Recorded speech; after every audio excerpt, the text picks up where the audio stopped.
Two pieces of advice: do what you enjoy and don't worry about timescales. I mean, I'm 21, I did sixth form, went into part-time work, went into another job, and now I'm doing an apprenticeship here. So timescales don't matter. You can be an apprentice at whatever age you want to be, and I'm now doing something I enjoy. So it's always good to stick with something you enjoy. Yeah, it's important that you understand that opportunities will come once you're in the industry and once you're making these contacts.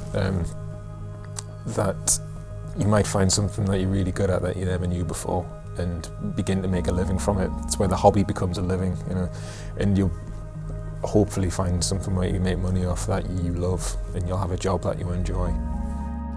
I would honestly say, don't let your education define you. Don't let any of your abilities contain you. I left school in 1991 with no GCSEs. I got one in woodwork. I'm now dual chartered and I'm a senior operations manager. So I worked my way up, went through college, went through HNC, did BTECs up to the level 7 mark, which is master's degree equivalent. Then did my charterships. So commitment is the biggest thing. Commitment, energy and a willingness to learn, really. Stay chilled, and it's not the end of the world. You don't have to make a decision when you're 16, 17, 18 about what you want to do for the rest of your life. You can go to university and follow a passion that you don't have a job entailed for, and a job might come up that you've never even heard of or never thought of in a field that you love. Making choices is quite difficult at a young age. I think that you need as many props as you possibly can find. So it's like buying a car. I don't think anybody chooses to buy a car unless they've sat in it. So I think that when a college and there are colleges that offer advice mornings on a regular basis, I think you should grab them, you know, with open arms. There's loads of options, or there are loads of options that are available to young people. Not just in the west coast of Cumbria, but across Cumbria as a whole. And I think the most important thing is to try and do something that you want to do, not trying to, parents, grandparents, for the best will of the world. They have the best intentions, but I know from personal experience, I did a course at university which wasn't really what I wanted to do. I went to university because my parents thought it'd be a great idea, but there's loads of different options. It's about, going and having an experience, go and spend some time. We have taster days at college where students can come in, work with existing students on courses that they might be interested in trying out.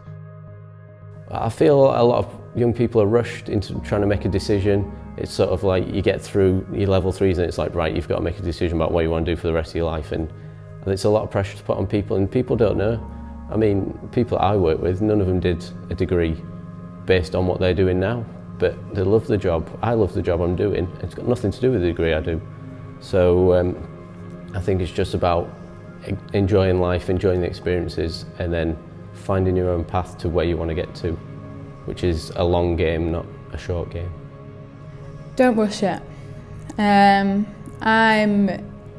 A lot of my friends are in their final year of university. I'm not. I'm still in theory in the second year because I realised that a career change is what I needed. So don't feel pressurised and take advantage of all the free education you get. So if you do a year 6 form, it's not right for you, don't hesitate to go to college and start again, because there's plenty of other people in the same boat.